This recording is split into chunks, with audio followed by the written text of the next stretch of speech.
मेरे प्यारे विद्यार्थियों को मेरा सादर प्रणाम। आज मैं आपको हमारे पाठ्य पुस्तक साहित्य वैभव से जो 5वां पाठ है, बाबा साहेब अम्बेडकर, डॉक्टर अम्बेडकर, शांति स्वरूप बौद्ध द्वारा रचित डॉक्टर भीमराव अम्बेडकर, बाबा साहेब डॉक्टर अम्बेडकर के बारे में जानकारी दूंगी। इससे पहले मैंने आपको लेखक परिचय के बारे में देखेंगे। लेखक परिचय। शांति स्वरूप बौद्ध जी का जन्म 2 अक्टूबर 1949 में फरशखाना पुरानी दिल्ली में हुआ। आपकी माता बुरिया देवी तथा पिता परिनिब्बुत लाल हरिश्चंद्र मौर्य थे। आप जन्मजात प्रतिभाशाली होने के साथ ही बौद्ध धर्म पर भारतवर्ष के लगभग सभी प्रमुख नगरों में धम्म प्रवचन दिया है। आपने विशेष रूप से ऑस्ट्रेलिया, इंग्लैंड, फ्रांस आदि देशों की धम्म यात्रा की है। 21 वर्ष के सेवा काल के पश्चात आप सरकारी नौकरी को ठुकराकर सांस्कृतिक, साहित्यिक, सामाजिक सुधार की क्रांति के लिए समर्पित है। आपकी सामाजिक एवं साहित्यिक सेवाओं के लिए अनेक संस्थाओं ने सम्मानित किया है। आपकी महत्वपूर्ण रचनाएं हैं महाबोधि, राहुल सांस्कृत्यायन, बोधगया, सारनाथ, भीम जीवनी, अशोक, भगवान बुद्ध, महात्मा ज्योतिराव फूले आदि। आगे देखिए एक लेखक के परिचय। लेखक परिचय इस तरह है और आगे इसका प्रस्तुत जीवनी में इस लेखन में डॉक्टर बाबा साहेब डॉक्टर अम्बेडकर, इसमें प्रस्तुत जीवनी में डॉक्टर भीमराव अम्बेडकर के संघर्षपूर्ण जीवन के बारे में इसमें डॉक्टर भीमराव अम्बेडकर के संघर्षपूर्ण जीवन के बारे में सजीव एवं मार्मिक चित्रण है। उन्होंने किस प्रकार जीवन की कठिन परिस्थितियों से जूझते हुए अपनी शिक्षा प्राप्त की है। अम्बेडकर ने किस प्रकार कठिन परिस्थितियों में भी जूझते हुए अपनी शिक्षण प्राप्त की है। वंचित एवं पीड़ित समाज को जागरूक करना एवं उनके अधिकारों के प्रति सचेत करना ही उनके जीवन का मूल ध्येय रहा। उन्होंने अधिक कठिनाइयों का सामना करते हुए अपना शिक्षण पूर्ण किया और वंचित और वंचित समाज में किस प्रकार जागरूक करना एवं उनके अधिकारों के प्रति बारे में सचेत करना उनके जीवन का मूल्य दे रहा। वंचित और पीड़ित समाज को सचेत रहना, जागरूक करना, अपने अधिकार के बारे में उसे सचेत करना और जागरूक करने का इसका मूल उद्देश्य है, जीवन का मूल ध्येय है। अम्बेडकर के मूल मंत्र क्या है? अम्बेडकर का मूल मंत्र है शिक्षा, संगठन एवं संघर्ष से विद्यार्थियों को भली भांति परिचित कराने के उद्देश्य से इस जीवनी को संकलित किया गया है। इस पाठ में क्या जानकारी मिलती है? इनका मूल उद्देश्य निम्न वर्गों के लोगों का अधिकार के बारे में उसे जागृत करना है। इस उद्देश्य से इस पाठ को चयन किया गया है। आगे देखिए, महापुरुष राजमहलों में नहीं खेत कलियों में ही जन्म लेते हैं। महापुरुष राजमहलों में ही नहीं, खेत कलियों में भी जन्म लेते हैं। ऊंच जातियों में ही नहीं, वे कभी कभी निम्न जाति में भी फायदा होते हैं। यहाँ लेखक किस तरह शुरू करते हैं, महापुरुष वो राजमहलों में नहीं जन्म लेते, वो खलिहानी, खेत खलिहानी मतलब एग्रीकल्चरल फील्ड, खेत खलिहानियों का मतलब क्या है? एग्रीकल्चर फील्ड, इसमें भी जन्म लेते हैं। और ऊंची जातियों में भी नहीं, वो निम्न वर्गों में भी जन्म लेते हैं। महापुरुष राजमहलों में भी नहीं, वो राजमहलों में जनित होते तो महापुरुष नहीं होते, खेत खलिहानियों में भी जन्म लेते हुए महापुरुष बन जाएगी। और ऊंचे जातियों में फायदा होने के बाद वो कभी महापुरुष नहीं बन जाएगी, वो निम्न जाति में फायदा होने के बावजूद भी महापुरुष बन जाओगी। इस बात को अच्छी तरह समझने के लिए हमें डॉक्टर भीमराव अंबेडकर के जीवन चरित्र पर दृष्टि डालनी होगी। इस बात को अच्छी तरह जानने के लिए हमें बाबा साहेब अंबेडकर के जीवन चरित्र को अच्छी तरह देखना जरूरी है। डॉक्टर भीमराव अंबेडकर का जन्म कब हुआ? 14 अप्रैल 1893 में रामजी सूबेदार के घर में। कहाँ हुआ? डॉक्टर अंबेडकर की जन्म कब हुआ और कहाँ हुआ? 14 अप्रैल 1993 में रामजी सूबेदार के घर में माता भीमाबाई, अंबेडकर की माता का नाम भीमाबाई की कोख गर्भ से हुआ था। उस समय रामजी, पिता का नाम रामजी सूबेदार, महू नामक छावनी में सैनिक के पद पर थे। उस समय रामजी सूबेदार ने महू नामक एक सैनिक के पद पर महू नामक छावनी में सैनिक के पद पर थे। वे महाराष्ट्र की महार जाति से संबंध रखते थे। वो महाराष्ट्र की महार जाति से संबंध रखते हैं। महार जाति महाराष्ट्र में अछूत समझी जाती है। महाराष्ट्र में महार जाति को अछूत तरह, अस्पृश्य इस तरह समझ जाती है। इस कारण महारों को सामाजिक अत्याचार और तरह तरह के बहिष्कार झेलने पड़ते हैं। इस तरह उसे महार जाति से पैदा होने के बाद उन्हें बहुत तरफ की सामाजिक अत्याचार, तरह तरह के बहिष्कार में यातनाएं सहना करना पड़ता है। जन्म के समय डॉक्टर अंबेडकर का नाम भीमराव रखा गया था। जन्म के समय में डॉक्टर अंबेडकर का नाम भीमराव रखा गया था, मगर परिवार वाले उन्हें बीवा कहकर पुकारते थे। डॉक्टर अंबेडकर को परिवार वालों ने बीवा कहकर पुकारते थे। बीवा को बचपन से ही छूत-छात का कटु अनुभव सहन करना पड़ा। भीमा को इनको बचपन से ही छूत-छात का कटु अनुभव सहना करना पड़ा, फेस करना पड़ा। इन दिनों वो महर जाति में पैदा होने की वजह से उन्हें बचपन से छूत-छात का कटु अनुभव को फेस करना पड़ा। उन दिनों अछूतों के लिए मंदिरों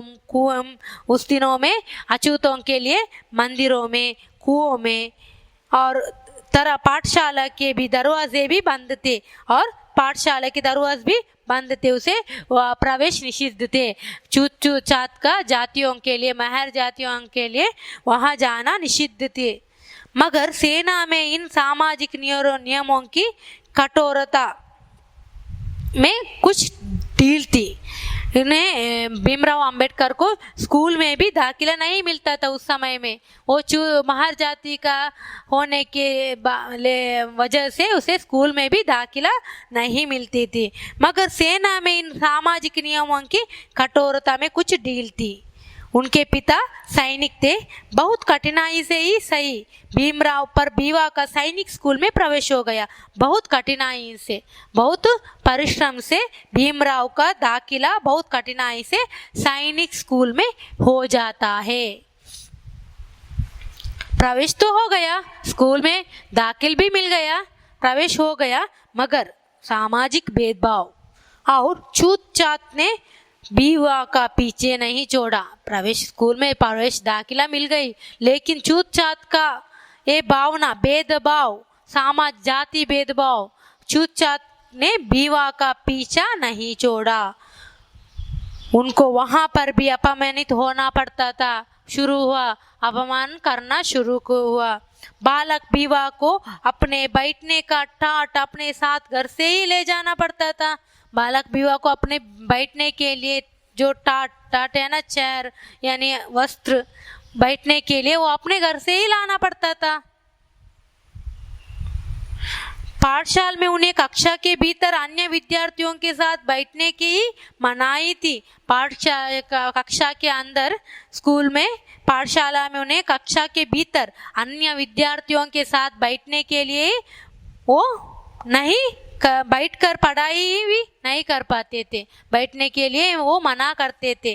वे अपनी कक्षा के बाहर सब छात्रों के जूता के बीच दरवाजे के बाहर बैठते थे। डॉक्टर अंबेडकर जी ने, बीवा ने वो कक्षा के बाहर कहाँ बैठते थे? वो कक्षा के बाहर जो सब विद्यार्थियों ने जूते छोड़कर जाते हैं ना, चप्पल छोड़ने की जगह, वहाँ बैठकर पाठ सुनते थे।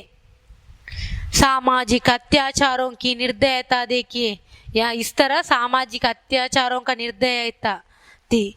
भीमराव को पानी के गड्ढे को भी छूने की इजाजत नहीं थी। उसे स्कूल में पीने की पानी का गड्ढे इसको पॉट को, पीने की पानी रखने वाला पॉट को भी छूने की हक नहीं था, इजाजत पीने की।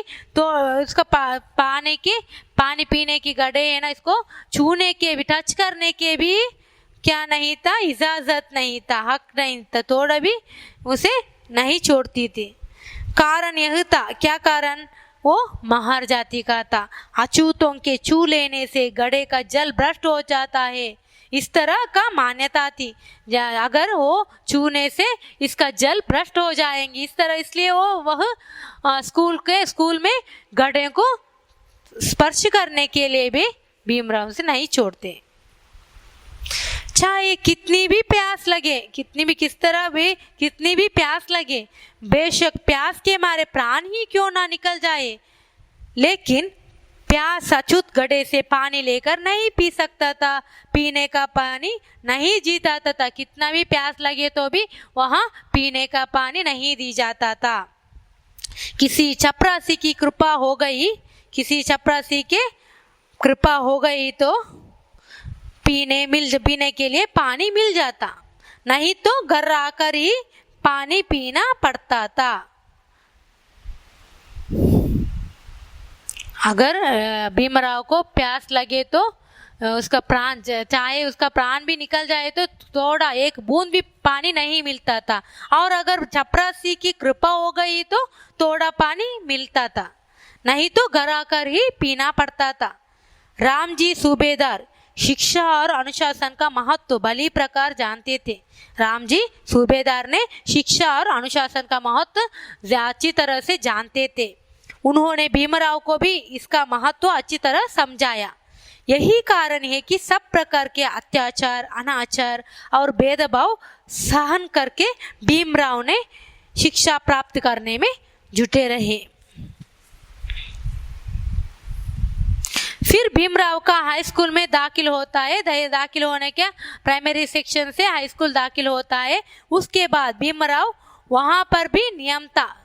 क्या नियम था? हाई स्कूल में भी नियम था, छूत छात का नियम था, वो भी उनका पीछा नहीं छोड़ता।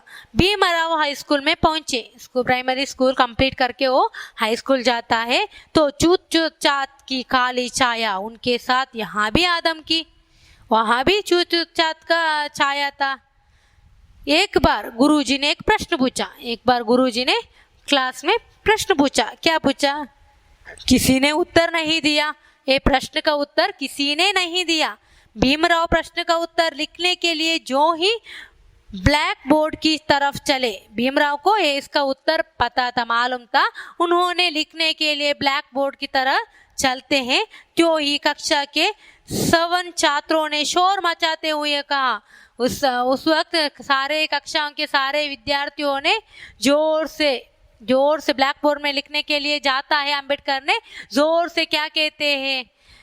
कक्षा के स्वर्ण छात्रों ने शोर मचाते हुए कहा, सारे छात्रों ने, विद्यार्थियों ने जोर से कहते हैं, रोको, इस अछूत को रोको, इस अछूत को रोको। ब्लैक बोर्ड के नीचे रखा हमारा भोजन इसके छूने से भ्रष्ट हो जाएगा। वो क्या कहने लगे? वो अगर भीमराव, जब गुरुजी ने एक प्रश्न पूछता है, भीमराव इसको आंसर लिखने के लिए बोर्ड की तरफ आता है, उस समय सारे विद्यार्थियों ने शोर मचाते हुए कहते हैं, रोको, उसे रोको। अगर वो ब्लैक बोर्ड में लिखे तो इसके नीचे हमारे भोजन के लंच बॉक्स रखते हैं, वो भ्रष्ट हो जाते हैं, वो भ्रष्ट हो जाएगा। भीमराव इस प्रकार के असंख्य अपमान के खून के घूंट चुपचाप पी रह जाते। इस तरह वो अपमानित को पी के रहते हैं, इसको सहन करके फेस करके सहन कर रहते हैं।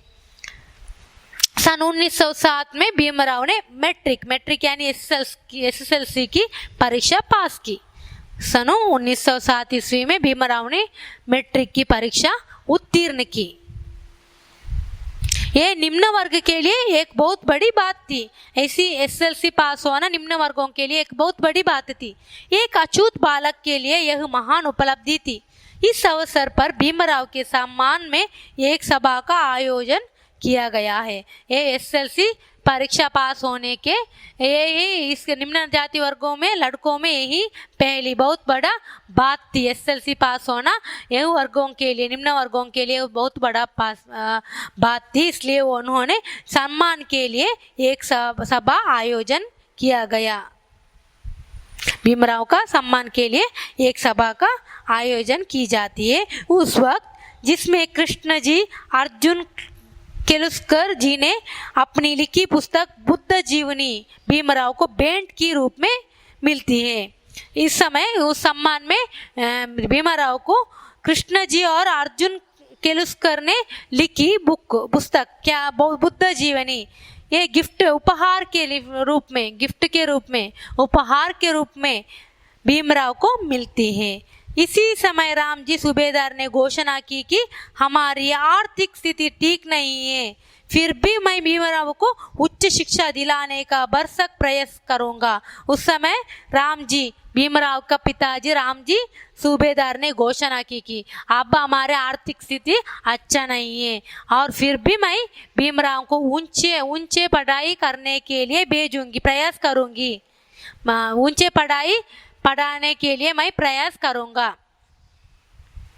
और आगे 17 वर्ष की आयु में भीमराव का विद्यार्थी जीवन में ही 9 वर्ष की रमाबाई के साथ विवाह हो गया। 17 इयर्स में भीमराव का शादी 9 वर्ष की रमाबाई के साथ होता है। अनेक कठिनाइयों का सामना करते हुए भीमराव बम्बई के एल फिंस्टन कॉलेज में दाखिल मिलता है। अनेक कठिनाइयों को सामना करते हुए बाद में शादी होने के बाद भीमराव को अनेक कठिनाइयों को सामने करने के बाद एल फिंस्टन कॉलेज में दाखिला मिलता है। वो एडमिशन होता है, हाई स्कूल होने के बाद कॉलेज में एडमिशन होता है। उस समय एक अछूत के लिए यह बहुत अनोखी बात है। अछूतों के लिए यह बहुत बड़ी बात है कॉलेज जाना। इनका पिताजी के पास इतनी शक्ति नहीं थी कि उनकी पढ़ाई का खर्च उठा सके, लेकिन उनका पिताजी को शक्ति नहीं थी, इसको आगे पढ़ाई करने के लिए शक्ति नहीं थी। फिर भी मगर रामजी सूबेदार भीमराव को पढ़ाने की कठिनाई महसूस करने लगे तो केलुस्कर गुरुजी भीमराव को बड़ौदा के महाराज सयाजीराव गायकवाड़ जी के पास ले गए। इसका पिताजी के साथ उसको आगे पढ़ाने के लिए शक्ति नहीं थी, इसलिए हाई स्कूल केलुस्कर गुरुजी ने भीमराव को बड़ौदा के महाराज सयाजीराव गायकवाड़ की पास ले जाते हैं। तो भीमराव ने अपनी विद्वत्ता एवं बुद्धिमान से महाराज का दिल जीत लिया। उस समय भीमराव ने अपनी बुद्धिमान और होशियार से चतुराई से महाराज का दिल जीत लिया। महाराजा ने भीमराव की उच्च शिक्षा के लिए 25 मासिक छात्रवृत्ति स्वीकृत कर देने के लिए राजी हो जाते हैं। मासिक 25 रुपीस को देने के लिए राजी हो जाती है। समाज की क्रूर जाति व्यवस्था उन्हें पग पर पीड़ा पहुंचाती रही। वे संस्कृत पढ़ना चाहते थे, वो कॉलेज में संस्कृत लेकर पढ़ने चाहते थे, मगर अछूत होने के कारण उन्हें संस्कृत भाषा पढ़ने की अनुमति नहीं मिलती। वो संस्कृत पढ़ना चाहते थे, लेकिन वो अछूत होने के वजह से उसे संस्कृत पढ़ने की अनुमति भी नहीं मिलती है।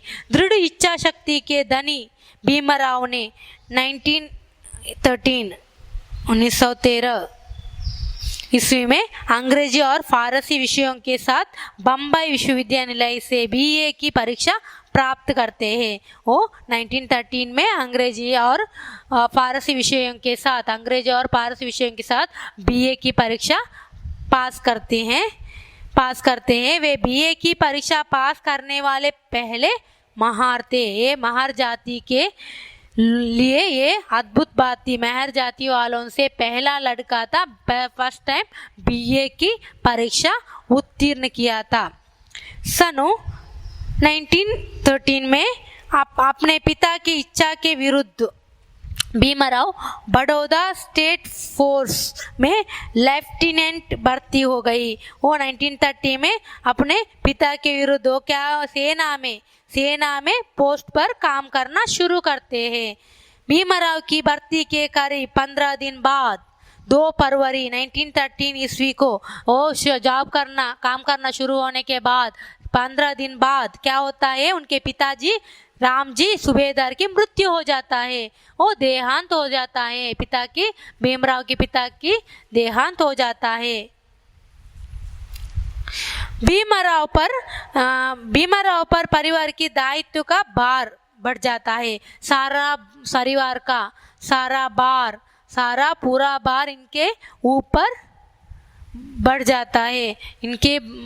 ही बढ़ जाता है। मगर उनके मन में और भी ऊंची शिक्षा पाने की इच्छा बनी हुई थी। लेकिन इस तरह कठिनाई परिस्थितियों के बावजूद भी अंबेडकर के मन में और आगे भी पढ़ने की इच्छा हुई। इसी दौरान बड़ौदा रियासत की तरफ से मेधावी छात्रों को उच्च शिक्षा के लिए विदेश भेजे जाने की योजना के तहत भीमराव का चयन हो गया था। इसी दौरान बड़ौदा रियासत के तरफ से मेधावी यानी बुद्धिमान छात्रों को उच्च शिक्षा के लिए विदेश भेजे जाने की योजना के तहत भीमराव का चयन हो गया। अमेरिका में शिक्षा प्राप्त करने के बदले भीमराव को एक शपथ पत्र हस्ताक्षर करने पड़े, जिसके अनुसार शिक्षा प्राप्त करके बड़ौदा रियासत में सेवा करनी थी। इसी दौरान बड़ौदा रियासत की तरफ से मेधावी बुद्धिमान छात्रों को उच्च शिक्षा प्राप्त करने के लिए विदेशी भेजे जाने की योजना के तहत भीमराव चुना गया है। बड़ौदा रियासत की तरफ से मेधावी विद्यार्थियों के लिए ऊंची पढ़ाई के लिए अमेरिका विदेश जाने के लिए योजना के तहत भीमराव चुना गए थे। वो अमेरिका में शिक्षा प्राप्त करने के बदले में भीमराव को एक शपथ पत्र हस्ताक्षर करने पड़े। वो अमेरिका से बड़ौदा रियासत की तरफ से वो उच्च हायर एजुकेशन के लिए अमेरिका जाना पड़ा और उस वक्त उसे एक शपथ पत्र में हस्ताक्षर सिग्नेचर करना पड़ा। क्या एक शपथ पत्र था? क्या पत्र में क्या लिखा था? जुलाई 1913 के अंत में भीमराव अंबेडकर न्यूयॉर्क में जाकर कोलंबिया विश्वविद्यालय में दाखिल हो गए। उस समय एक अछूत युवक का विदेश में जाकर शिक्षा पाना कल्पना से परे की बात थी। इस पत्र में बड़ौदा रियासत की तरफ से वो हायर एजुकेशन के लिए अमेरिका गए, लेकिन वहां जाने के पहले उसे एक शपथ पत्र में सिग्नेचर करना पड़ता है। शपथ पत्र में क्या था? इस शपथ पत्र में इस तरह था कि जब उनके पढ़ाई पूरी हो जाएगी, इसके बाद बड़ौदा रियासत के लिए काम करना पड़ेगा। जब इसका पूरा पढ़ाई का पूरा होने के बाद वहाँ भी काम करना पड़ेगा। और 13 भीमराव अंबेडकर ने अमेरिका जाकर कोलंबिया विश्वविद्यालय में दाखिल हो गए। उस समय एक अछूत युवक का इस तरह विदेश में जाकर पढ़ाई करना अछूतों के लिए एक कल्पना, दलितों के लिए एक महत्वपूर्ण कल्पनाओं से परे की बात थी, एक महत्वपूर्ण बात थी। अमेरिका में जाकर भीमराव अंबेडकर को स्वतंत्र एवं खुला माहौल मिला, जहाँ किसी भी प्रकार का जातीय बंधन नहीं था और ना ही जाति आधारित भेदभाव। भीमराव का पढ़ाई में खूब मन लगा। अमेरिका में उदार प्रेम पूर्ण और समानता के व्यवहार ने उन्हें धन भाव के कारण भूखा प्यासा रहकर भी उच्च शिक्षा प्राप्त करने के लिए प्रेरित किया।